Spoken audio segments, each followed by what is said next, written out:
bueno, el título del mensaje de hoy, ahí lo tenéis: lo que contemplas te transforma. Y el texto que vamos a leer es tan solamente un versículo que conocemos muy bien, 1 de Pedro 5:8, y que dice así. No hace falta que lo busquéis porque vamos a proyectar aquí atrás todos los versículos para que leamos toda la misma versión. Dice así la palabra de Dios: sed sobrios y velad, porque vuestro adversario, el diablo, como león rugiente, anda alrededor buscando a quien devorar. La verdad es que si comparamos el título de la predicación con el versículo que acabamos de leer, puede parecernos que no tiene o que no guarda relación una cosa con la otra. Pero a medida que avancemos en el mensaje de esta mañana, pues vamos a ver que sí, que la tiene, ¿no? Al extremo de que nos va a sorprender grandemente lo que vamos a encontrar, ¿no? Claro está que para describir esa relación entre el versículo y el título del mensaje, pues la verdad es que tenemos que prestar atención, ¿no? Es algo que tenemos que estar atentos para poder entender, para poder comprender lo que ahí nos dice la palabra de Dios. El hecho de prestar atención, yo lo he dicho muchas veces, esto es algo que cada vez parece que le cuesta más a las personas. No sé si es debido a la vorágine de la manera de vivir de la gente, con tantas redes sociales, la televisión, la tertulia, donde todo el mundo habla a la vez, donde no dejan hablar a los demás. Parece que todo eso nos contagia un poco. Y al final perdemos esa capacidad para escuchar, ¿no? Y la verdad es que es triste porque muchas personas están atrapadas por esta manera de vivir, ¿no? Y esto, pues bueno, llega pues, a afectar a la persona, ¿no? Y como he dicho, provoca en muchos una pérdida de la capacidad para escuchar, para prestar atención, para comprender, para estudiar, para muchas cosas. Aunque hay muchísimas más, bueno, yo voy a mencionar tan solamente, ¿no? Esa, ¿no? Y todo esto, pues bueno, lleva a producirle a esta persona un hartazgo que lo imposibilita hasta en su razonamiento, ¿no? Y a eso es lo que la Biblia define como comezón de oír. ¿Nunca habéis leído ese versículo? Pues eso es algo que la palabra de Dios nos habla. Por eso yo os rogaría en esta mañana que pongamos los sentidos, no en lo que yo voy a decir, sino en lo que nos va a hablar la palabra de Dios. Porque vamos a tratar asuntos de mucha importancia en nuestra relación con Dios, en nuestro caminar, en nuestra vida cristiana, ¿no? Bueno, tal y como veíamos o vemos en este versículo de 1 de Pedro 5:8, de todo es sabido que el león es un animal fuerte y poderoso, y se le conoce como el rey de la selva. Eso lo sabíais todos, ¿no? Me supongo. Y la verdad es que ese título ya lo define de por sí como un animal temido, ¿no? Tanto por su fuerza como por la ferocidad salvaje que tiene, ¿no? El león es capaz de atacar y devorar a cualquier presa sin importarle que sea mayor que ella o muy fuerte, no le importa, ¿no? El león es un animal valiente y, como digo, no mira a la presa a la que quiere atrapar, ¿no? No tiene rival.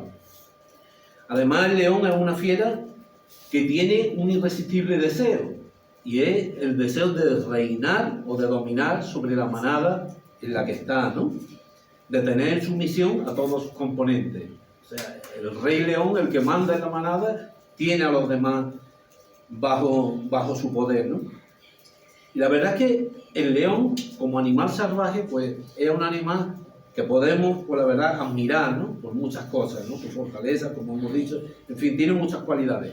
Pero sin embargo, como adversario y enemigo espiritual, tal y como nos dice el versículo que acabamos de leer, pues la verdad es que a ese león rugiente, como adversario espiritual, es algo que tenemos que resistirlo, que rechazarlo e intentar no caer en sus garras, ¿no? Por eso mismo la palabra de Dios define a Satanás como eso, como un león rugiente, dispuesto a devorarnos y hacernos daño.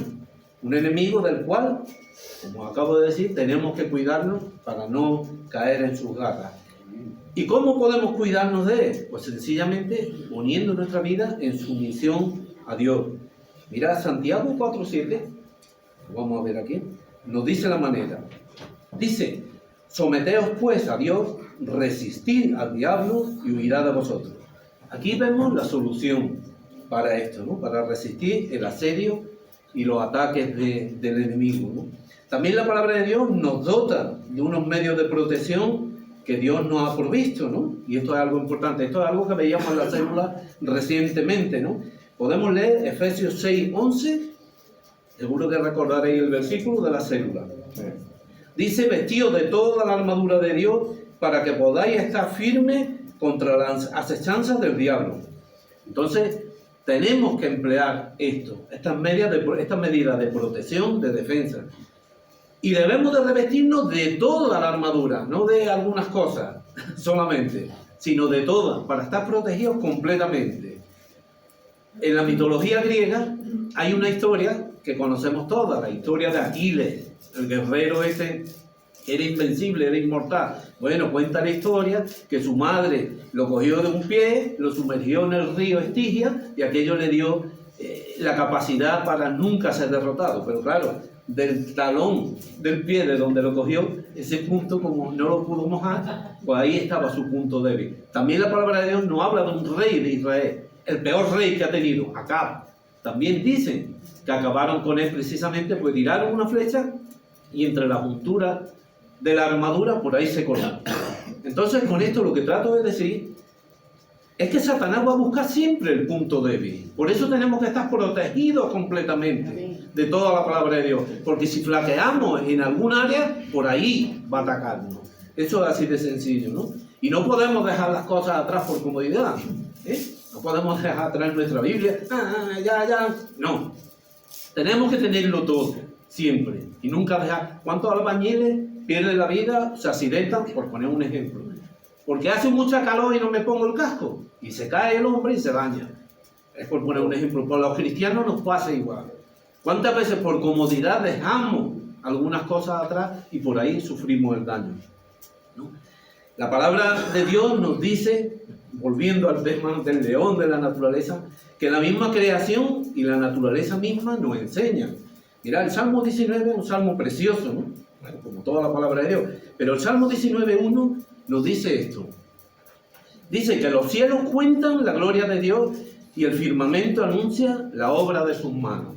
Pues bueno, esa misma naturaleza que a menudo podemos contemplar en esos documentales tan buenísimos que tenemos en la televisión. Nunca habéis visto esos documentales sobre la naturaleza, pues esos mismos documentales nos enseñan muchas cosas sobre el león, ¿no?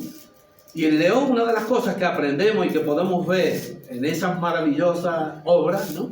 Es que el león tiene predilección por aquellas posibles presas que se apartan del rebaño, de la manada, las que están solas, las débiles, las enfermas. Tiene predilección por atacarlas, porque le es más fácil, ¿no? Y tiene la paciencia para agazaparse y esperar el momento para poder atrapar alguna. Eso no significa que el león busque nada más siempre a ese tipo de presas, ¿no? Sino que también las que están en el propio rebaño están en peligro, ¿no? Pero sí, cuando están juntas, eso dificultará más el apresamiento. Hay un refrán que dice que 2 ojos ven más que uno, ¿no? Pues si en un rebaño hay 40 ojos, seguramente que podrán ver el peligro antes de que lo vea uno que esté solo, ¿no? Una presa sola, ¿no? Entonces, como digo, tampoco están exentos los que están unidos. Y eso no significa que estén libres de peligro, pero sí dificultará más el apresamiento, ¿no? Y esto es algo que bien podemos aplicar a la vida de los creyentes. Y ya no estoy hablando de animales, ahora hablo de cristianos susceptibles de ese ataque del león, ¿no? De Satanás, ¿no? Y a veces el peligro en la iglesia puede estar cuando estamos mirando a otros y no miramos a Cristo, ¿no? Y es precisamente cuando apartamos nuestra mirada de Él, ¿no? Cuando quedamos a merced del adversario, ¿no? Porque quien aparta la mirada, aparta su corazón. Es así de sencillo. Pues mirad, si esto es así, incluso para los que están agrupados, imaginaos cómo será o cuánto más peligroso será para los que dejan de congregarse, para los que dejan de orar, dejan de estudiar, de alimentarse con la palabra de Dios. Porque muchas veces cuando hay luchas, cuando hay pruebas, momentos en que somos, sacudidos por las circunstancias que sea, que estamos atravesando, ¿no?, un problema. En ese momento no podemos argumentar como hay algunos que hacen y que dicen: el Señor me ha dicho que no venga a la iglesia, o ha puesto en mi corazón que no vaya, que me aparte por un tiempo. ¿Quién no ha escuchado eso alguna vez? O puede que incluso haya actuado de esta manera. Esto no es algo que yo me estoy inventando. El Señor nunca nos va a decir eso, ni va a poner eso en nuestro corazón. Eso lo ponemos nosotros, ¿no? Porque el Señor nunca te va a decir algo que sea contrario a su palabra. Mirad, Hebreos 10:25, ¿qué nos dice? Si tienes un problema, ¿dejas de ir a la iglesia? Yo creo que no. Dice: no dejando de congregaros como algunos tienen por costumbre, sino exhortándonos, y tanto más cuanto veis que aquel día se acerca. O sea, ahí lo que te está diciendo no es que te congregues menos, sino que te congregues más, todavía, ¿no? Y el Señor no te llama a salir ni a abandonar ninguna congregación porque tenga un problema, porque no estés a gusto, porque en ella haya oscuridad. El Señor te manda a brillar y a hacer luz sobre los demás. La iglesia perfecta, yo lo he dicho muchas veces, no existe. La iglesia perfecta no existe, pero el cristiano verdadero sí que existe, y el Señor lo conoce. Y el cristiano verdadero puede alumbrar a otros, ¿no? Yo creo que eso está claro. Jesús lo dijo claramente en el Evangelio de Mateo, capítulo 5, versículo 6. Mirad lo que dice. Estas son palabras de Jesús. Dice: así alumbre vuestra luz delante de los hombres, para que vean vuestras buenas obras y glorifiquen a vuestro Padre que está en los cielos. Así es como debemos de brillar, incluso ahí en la congregación que no nos gusta, o en la que no estamos bien, porque somos luz para glorificar a Dios, no para agradar a los hombres, ni mucho menos. Es lo que nos dice el texto bíblico. Entonces, no quiero que os parezca exagerado, ¿no?, lo que estoy compartiendo, pero en muchas ocasiones ponemos en nuestro corazón mentiras, sentimientos y emociones que son contrarias a lo que Dios quiere, a lo que Dios dice, ¿no? ¿Qué nos dice? Este versículo no está ahí, pero lo conocemos todos, porque lo decimos casi a diario. ¿Qué nos dice Jeremías 17:9? Que lo sabemos todos. Engañoso es más que todas las cosas, y perverso, ¿quién lo conocerá? Pues el único que conoce el corazón es Dios, que es omnisciente, o sea que todo lo sabe. Algo también que hablábamos ahora reciente en la célula, ¿no? Y que lamentablemente muchas veces muchos olvidan que Dios todo lo sabe. Se piensan que van más listos que Dios, ¿no? Por eso confiar en nuestros sentimientos y en nuestras emociones y apoyarnos en ellos, apoyar en ellos nuestra fe, puede ser peligroso. Mirad lo que dice el apóstol Pablo, dice algo muy interesante. En 2 Corintios 11:3.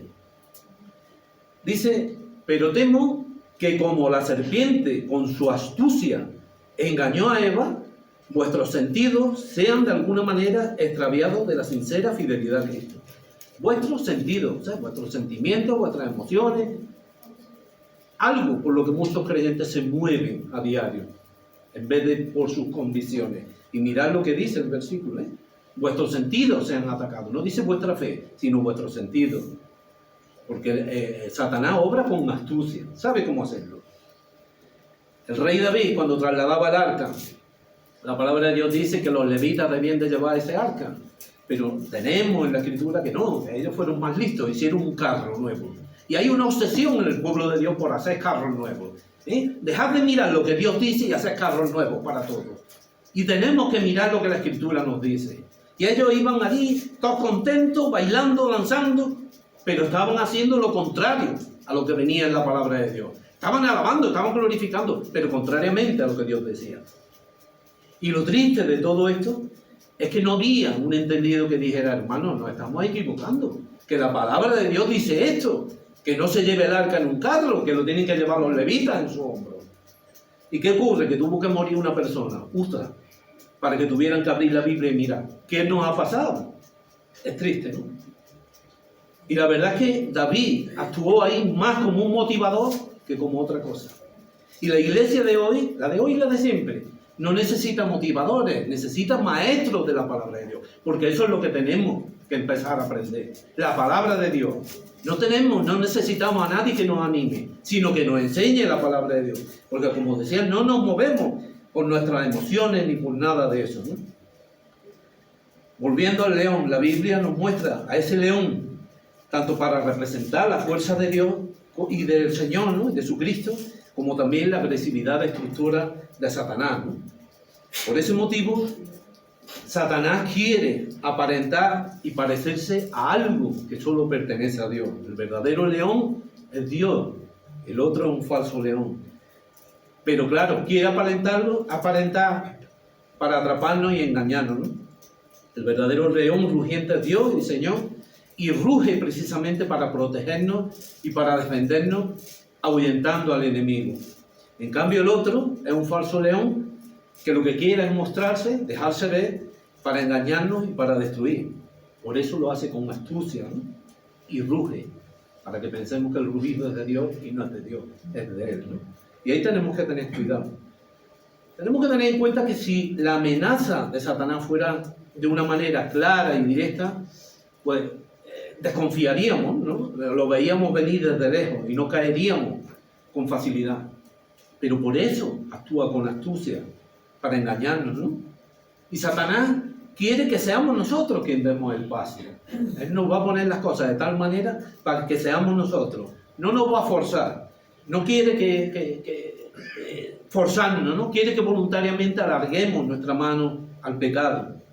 Quiere hacernos creer que no hay nada malo en eso, ¿no? Que es algo que viene de Dios. Y mirad lo que nos dice 2 Corintios 11, versículos 14 y 15. Es una advertencia bastante seria. Dice, y no es maravilla porque el mismo Satanás se disfraza como ángel de luz.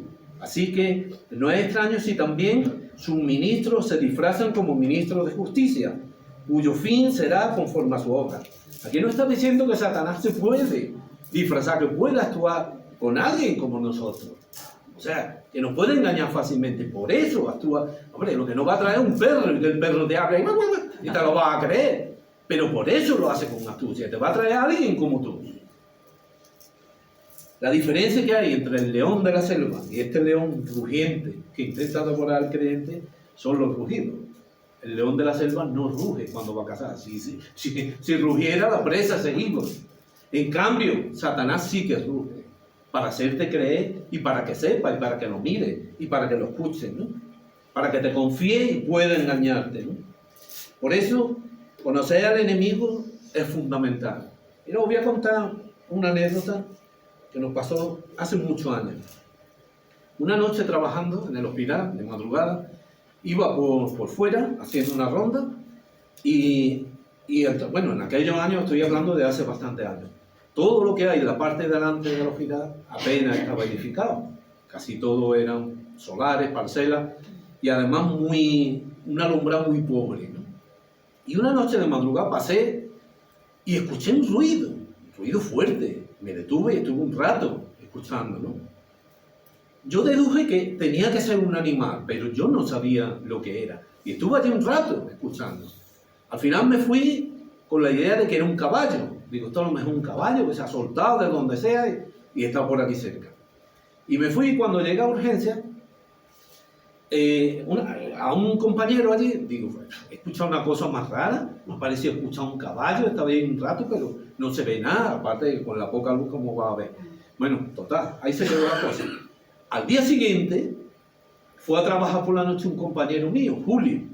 Le pasó lo mismo, fue de madrugada, dando la ronda por fuera, y escuchó el ruido. Y sabéis que empezó a correr, llegó a urgencia asustado, con la cara descompuesta, y todo, Julio, ¿qué te ha pasado? ¿Qué te ha pasado? Dice, ¿qué escucha un león ahí fuera? ¿Qué escucha un león? Empezaron a reírse. Y él dijo, que yo sé muy bien lo que estoy diciendo, porque yo vivía al lado del zoológico de Jerez, y sé lo que es un león, y ahí fuera hay un león. Y empezaron a reírse. Y le dijeron, anda que estáis bien, tu compañero ayer que se escuchó un caballo, tú un león. Y empezaron a reírse. Entonces una limpiadora que había allí dice, tienes razón. Dice, porque están montando un circo y están las jaulas de los animales ahí mismo abajo. ¿Os dais cuenta de la anécdota? Fijarse, para mí era un caballo, un ángel de luz, era para mí. Pero sin embargo Julio sabía lo que era. Por eso corrió y tuvo temor y advirtió, fuera hay un león. Es lo que nos dice, vamos a verlo, Amós 3:8. Julio sabía lo que era, pero yo no, para mí era un caballo, un ángel de luz. Dice el profeta Amós, Si el león ruge, ¿quién no temerá? Lo que hizo Julio. Si habla Jehová al Señor, ¿quién no profetizará? Advertirá, ¿no? Sin embargo, hay otros que, en cambio, que conociendo la intención del león, no hacen nada ni por alejarse ni por evitar el peligro, ¿no?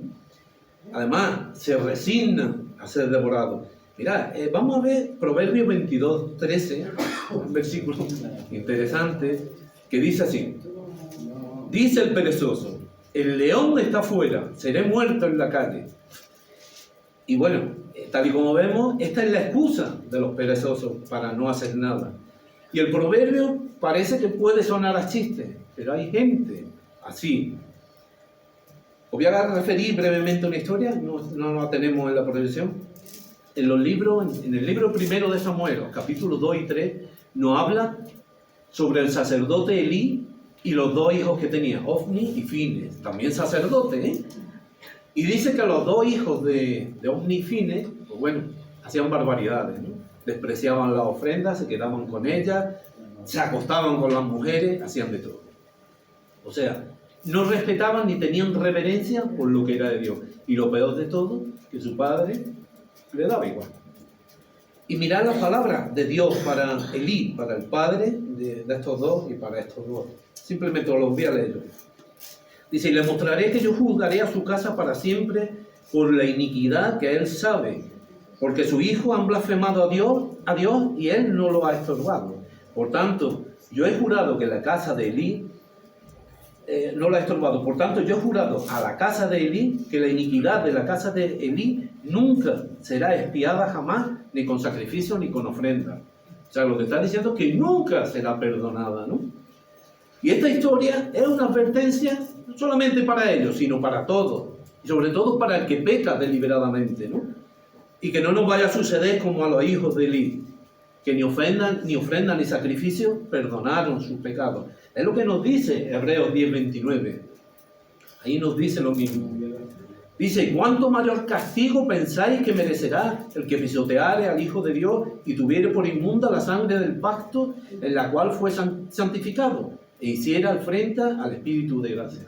El que peca deliberadamente una y otra vez y otra vez y otra vez y le da igual, a pesar de que Dios es omnisciente y todo esto, a este es el que se le aplica lo que estamos leyendo, lo que le pasó a los hijos de Elí.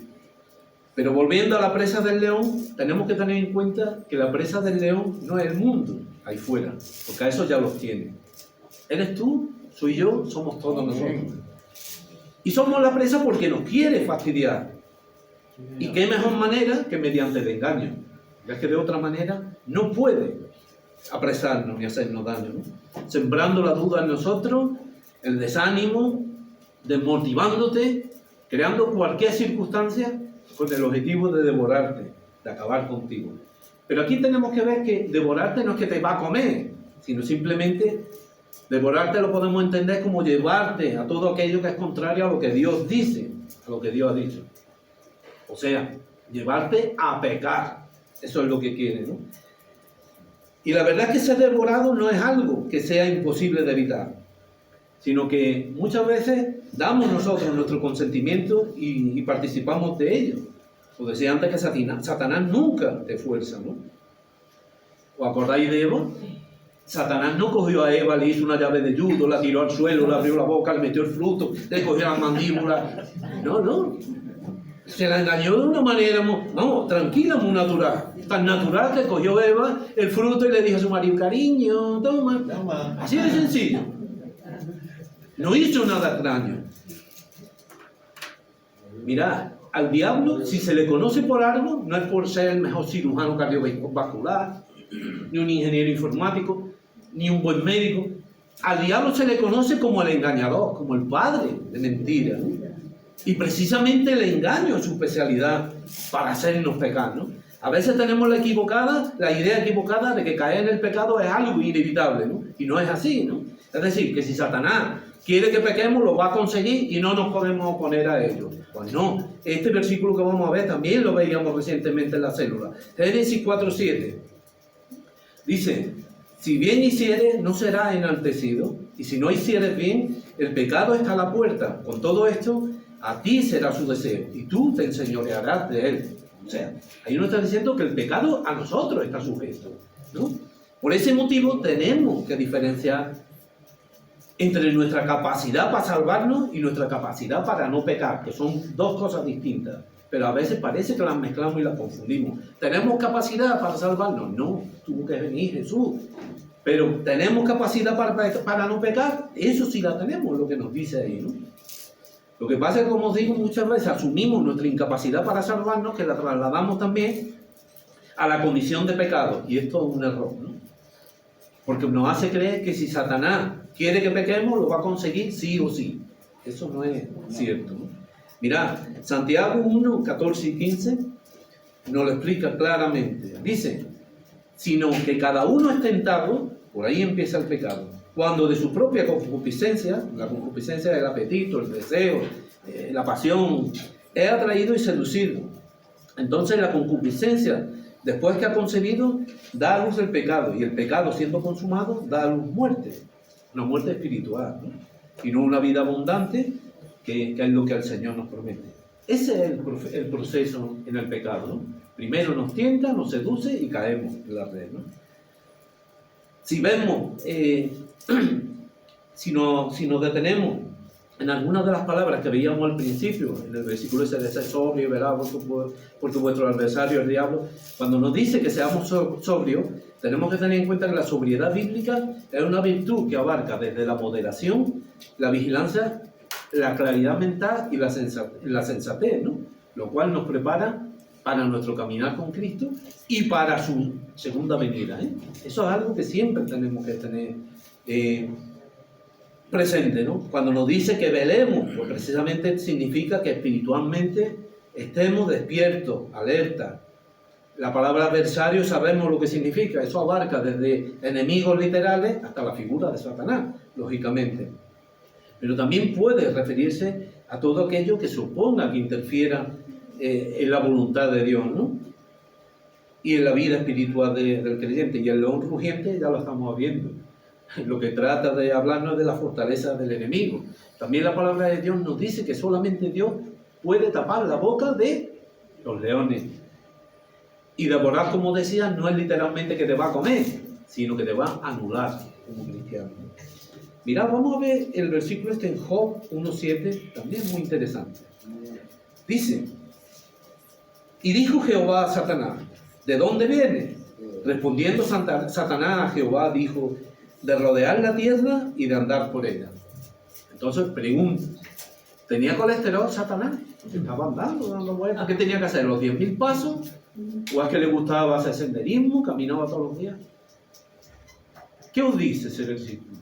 Pues a mí ese versículo, uniéndolo a primera de Pedro 5:8, me dice que ese de rodear la tierra y de andar por ella no es ni más ni menos que lo que nos dice primera de Pedro 5:8, de andar alrededor buscando a quien devorar. Eso es lo que está haciendo Satanás ahí, de andar por ella buscando a quien devorar, a quien engañar. Es lo mismo, vemos como la palabra de Dios no se contradice.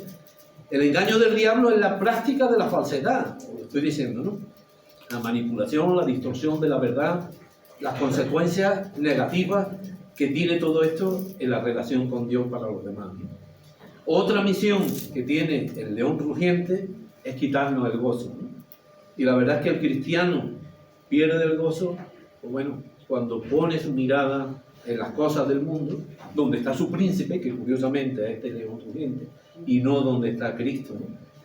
Pero sin embargo tenemos una promesa, que es Juan 16:22, son palabras del propio Jesús, que dice, también vosotros ahora tenéis tristeza, pero volveré a ver y se gozará vuestro corazón y nadie os quitará vuestro gozo. O sea, el gozo es algo que no debemos de perder nunca. Pero ¿qué ocurre? Que cuando estamos mirando a otro lado y no a Cristo, es cuando perdemos ese gozo, esa bendición. En los últimos tiempos, en estos últimos años en los que vivimos, ha aparecido un león rugiente que ha ocasionado unos daños colosales, tanto en la sociedad, pero mayores daños todavía en los creyentes. Luis, ¿puedes poner esa imagen que hay ahí? ¿Sabéis lo que es eso? Me estoy refiriendo a las pantallas y a las redes sociales. Decir esto puede ser que cause asombro en algunos. Y como muchos puedan llegar a admitir, bueno, las redes sociales a lo mejor interfieren o han anulado la relación, porque a lo mejor cuando llegamos a casa estamos todos con el móvil y no nos hablamos, pero que decir que ha causado daños colosales es ya algo exagerado, pero no es así, ¿no? Precisamente las pantallas y las redes comienzan como una afición. Todo el mundo que se adentra en ellas comienza como una afición, un entretenimiento, pero al final esto, es que yo señalo ahí porque tengo la pantalla ahí, termina por atraparte, ¿no? También es cierto que para muchas personas, aquí tenemos muchos claros ejemplos, que tienen a su familia a miles de kilómetros, a sus seres queridos, pues supone la única manera de estar en contacto con ellos, ¿no? Entonces para ellos ese tipo de comunicación es vital. Y yo digo que precisamente este tipo de uso no genera ningún peligro, ¿no? Cuando es para esto. Pero al tratar este problema me gustaría centrarme en la vida exclusiva de los creyentes y en el daño que está produciendo en la vida espiritual de cada uno, ¿no? Sobre todo este asunto podemos extendernos muchísimo, hablar de muchas cosas, pero nada más nos vamos a centrar en ese consumo desorbitado y en los resultados, o sea, las consecuencias finales que tiene esto, ¿no? Tanto los dispositivos, las pantallas, ¿no?, como las redes sociales, pues la verdad es que nos han provisto de una manera súper rápida para informarnos, para poder hablar con otros, ¿no?, o para poder ver un contenido determinado que queramos ver. Eso es evidente, ¿no? Y la rapidez con que podemos visualizarlo pues es algo asombroso, ¿no? Esto nos lleva muchas veces a olvidarnos de la paciencia. Por eso empecé la predicación hablando de prestar atención, de la paciencia, porque estamos tan imbuidos en esta vida de la rapidez, de darle a una tecla y ya tenerlo todo, que ya perdemos la paciencia. Todo lo que tarda ya más de 2 segundos ya me desespera. Entonces todo esto es algo que va incidiendo en la vida de las personas. Máxime cuando la tecnología está orientada en eso, en que cada vez vaya todo más veloz. Y entonces surge en nosotros el deseo de tener la respuesta al instante, no queremos detenernos en nada. ¿Y qué ocurre con esto? Pues muchas veces nos convertimos en consumidores voraces de esta tecnología.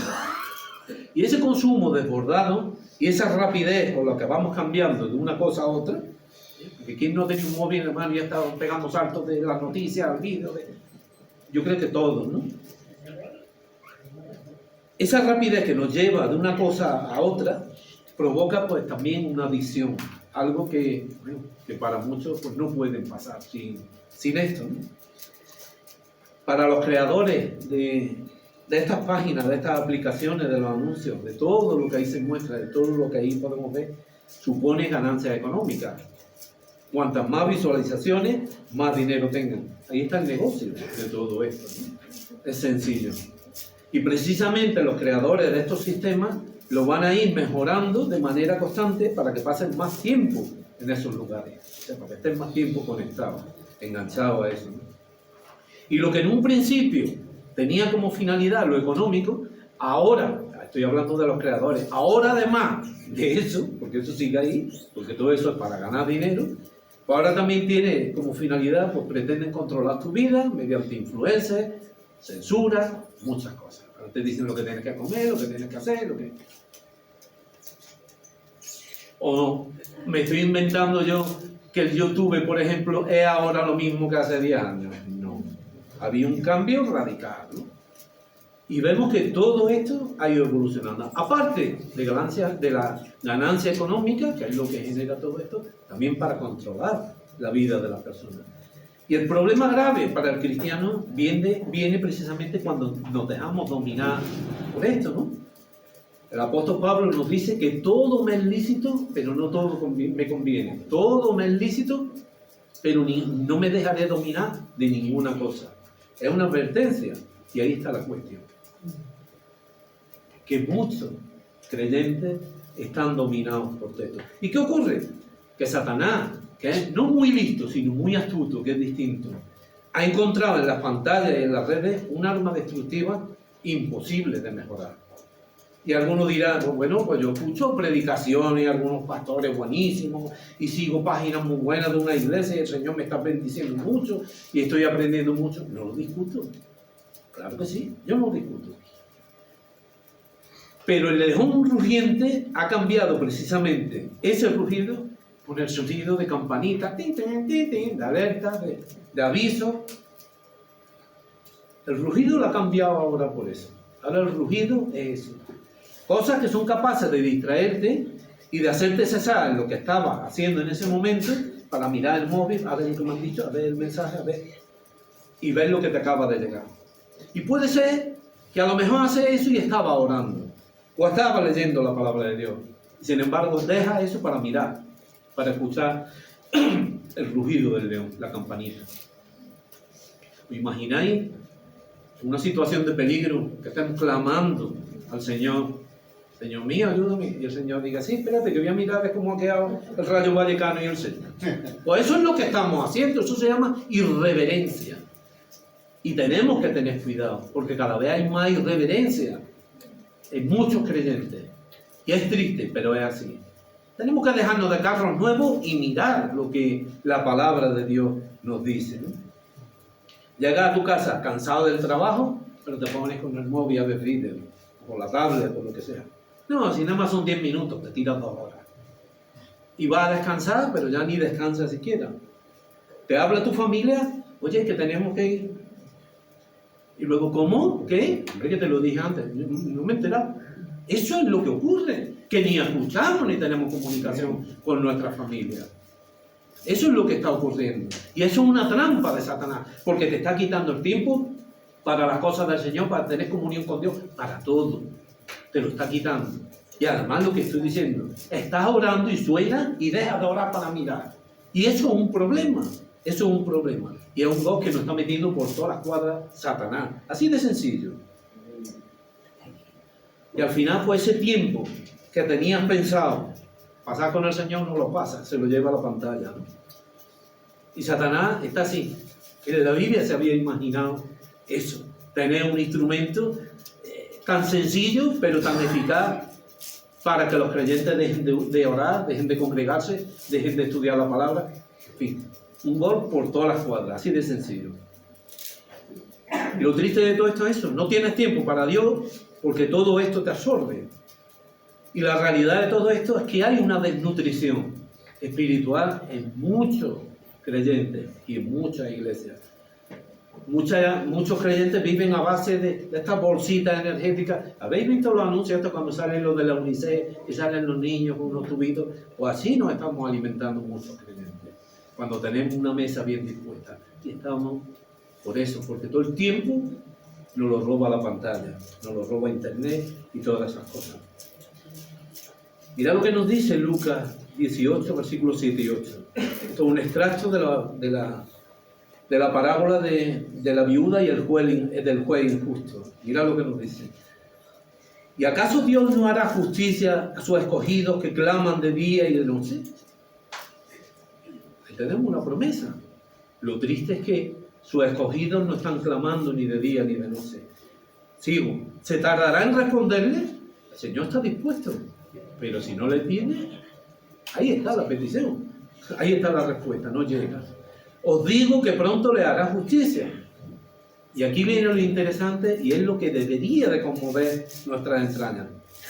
Pero cuando el Hijo del Hombre venga, ¿hallará fe en la tierra? Y esta pregunta de Jesús debiera de hacernos reflexionar. ¿Qué es lo que va a encontrar? ¿Nos va a encontrar con el móvil?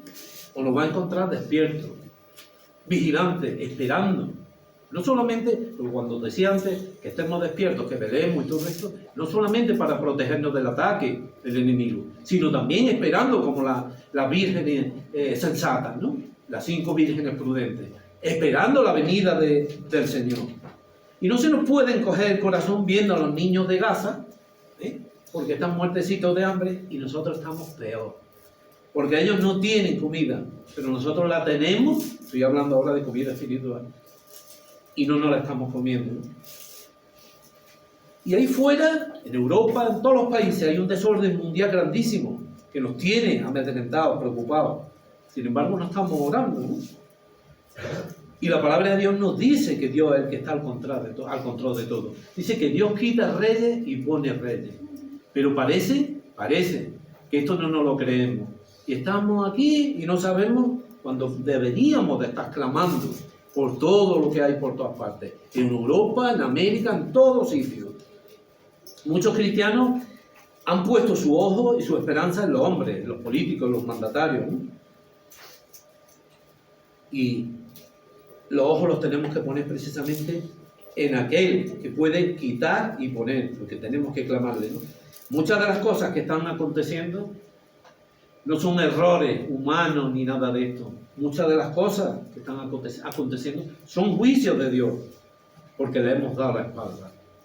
No pensemos que es por la imprudencia del Sánchez, ni del Macron, ni del Trump. Muchas de las cosas que estamos padeciendo somos nosotros culpables, porque le hemos dado la espalda a Dios, ¿no? Y ese es el denominador común, ¿no? Y aún así, viendo cómo está todo, pero seguimos sin buscar a Dios. Pregunto, con referente al versículo que veíamos antes, ¿no? ¿Qué van a encontrar a Jesús cuando venga? ¿Cómo nos va a encontrar? Porque estamos viendo todo el mal reinante en nuestros días, en nuestra sociedad. Me parece que tenemos la mente cauterizada. Algo que también hablábamos hace poco en la célula, ¿no? Y parece que vivimos sin compasión, ¿no? Y es evidente que todo esto son juicios de Dios, así de sencillo. Pero sin embargo te preocupa a vos, te preocupa que su mano gane. Y lo que debería de preocuparnos es cómo está nuestra relación con Dios. Porque Dios quita reyes y pone reyes, eso dice. Y debería de preocuparnos eso. O debería de preocuparnos si no estamos caminando en integridad y en la santidad que Dios quiere. ¿Cómo? ¿De qué manera estamos caminando? ¿Estamos esperando de verdad a que venga el Señor andando como debiéramos? Hay un refrán que dice, yo no soy muy dado a los refranes, ni trato de adjudicarle veracidad ninguna, ¿no? Pero muchas veces sí expresan lo que ocurre en la vida, ¿no? Hay un refrán que dice que lo poco espanta y lo mucho amansa. O sea, las cosas que no tienen mucha importancia, muchas veces le damos más importancia de la cuenta, y cuando viene una cosa gorda, parece que la aceptamos, nos resignamos a ella, ¿no? Y precisamente ante la pasividad y la indiferencia de muchos cristianos, esto se ha convertido en una frialdad que está reinando en muchas iglesias. Muchas iglesias, lo digo tristemente, pero están así, dormidas. Y tal vez sea necesario que tengamos que ser deportados a Babilonia, para que busquemos a Dios, para que nos demos cuenta de nuestro pecado, para que nuestro compromiso con el Señor sea grande, ¿no? Como en los tiempos de los jueces. Miramos el Antiguo Testamento, es sorprendente. Vemos como el pueblo de Israel, una y otra vez, sufriendo las consecuencias del pecado, los invasores, pero ni aun así clamaban a Dios. Levantaban jueces y entonces sí, y ya sí, pero cuando ya las cosas otra vez ya volvían a estar bien, otra vez le daban la espalda a Dios. Y lo malo de todo esto no es eso, sino que, por ejemplo, al profeta Jeremías llegaron a encarcelarlo por decir lo que había. Y eso es triste. Y también nosotros, aquellos predicadores, aquellos pastores que nos están enseñando con radicalidad lo que la palabra de Dios nos dice, lo estamos encarcelando como hicieron con Jeremías. ¿Qué es lo que se va a encontrar el Señor cuando venga? Eso es lo que tenemos que preguntarnos, ¿no? ¿Qué es lo que contemplamos en nuestra vida? Que lo que estamos contemplando es la palabra del Señor, de Dios, y al Señor estamos haciendo bien. También, por supuesto, si estamos clamando y sufriendo por todo lo que está sucediendo, si estamos ayunando para que el Señor traiga misericordia, si estamos haciendo todo esto, seguramente se gozará cuando venga, ¿no? Mira, esta semana estaba orando por un hermano en Tenerife y el pobre, pues bueno, está terminando, ¿no? O sea, le queda muy poco. Pero ahí está, ¿no? ¿Y qué podemos pedir por él? Simplemente que el Señor tenga misericordia. Pero eso tiene que ser algo que nos afecte, ¿no? Tiene que ser algo porque la palabra de Dios nos dice que nos gocemos con el que se goza y que lloremos con el que llora. Yo a este hombre lo conozco y la verdad es que siento pesar de cómo está. Tengo la tranquilidad de que él va con el Señor, pero a mí me duele la situación porque yo lo conocí bien y ahora saber que está postrado en una cama, que en cualquier momento puede partir, pues la verdad es que eso afecta. También voy a hablar de otro hermano, a este no lo conozco, pero me pidieron oración, José, en Cuba. Me mandaron una foto de él, no la voy a poner, claro, pero y es triste. Este hombre se ha partido, se ha fracturado una cadera y no hay prótesis para él. No hay, sencillamente, no hay en Cuba, no hay prótesis para él. ¿Qué solución tendrá? Y encima ha enfermado de neumonía. La foto que me enviaron, eso era para que la vieran. Puede parecer aquello la habitación de cualquier lado, ¿no? Más bien de una cárcel o algo, que la habitación de un hospital. Pero ¿qué quiero decir con esto? Que tanto uno como el otro tiene al Señor. Y nosotros debemos de concienciarnos y de sufrir con el que sufre. Y clamar al Señor por eso. Porque muchas veces la solución para Toño, para José, no está a lo mejor en tu oración ni en la mía. Pero el Señor sí que nos está probando y viendo cómo está nuestro corazón. Si nos conmovemos o no nos conmovemos con estas cosas. Porque si solamente lo que nos interesa o nos importa es nuestro propio yo, y los únicos sacrificios que estamos dispuestos a hacer es por nosotros, y si dejamos de comer no es por clamar a Dios, por estar con el Señor, sino para perder barriga y todo esto, estamos mal, ¿no? Porque si nada te conmueve y solamente vives para ti, tienes un grave problema. Dice la palabra de Dios, ya vamos terminando, que la oración del justo puede mucho.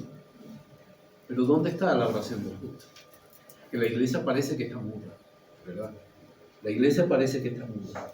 Si solamente vives para ti y no hay lugar para el Hijo de Dios en el mesón de tu corazón, estás perdido, ¿no? ¿Qué estás contemplando en la vida? ¿Solamente quieres éxito para ti? No es lo mismo pedir que orar, ¿eh? ¿Cómo es nuestra vida de oración? ¿Una vida que no más que Señor, dame, dame, dame? ¿O una vida de oración clamando por tantas y tantas cosas que hay? ¿Qué estás contemplando en la vida? ¿Éxito o los vituperios de Cristo? Lo que contemplas te transforma.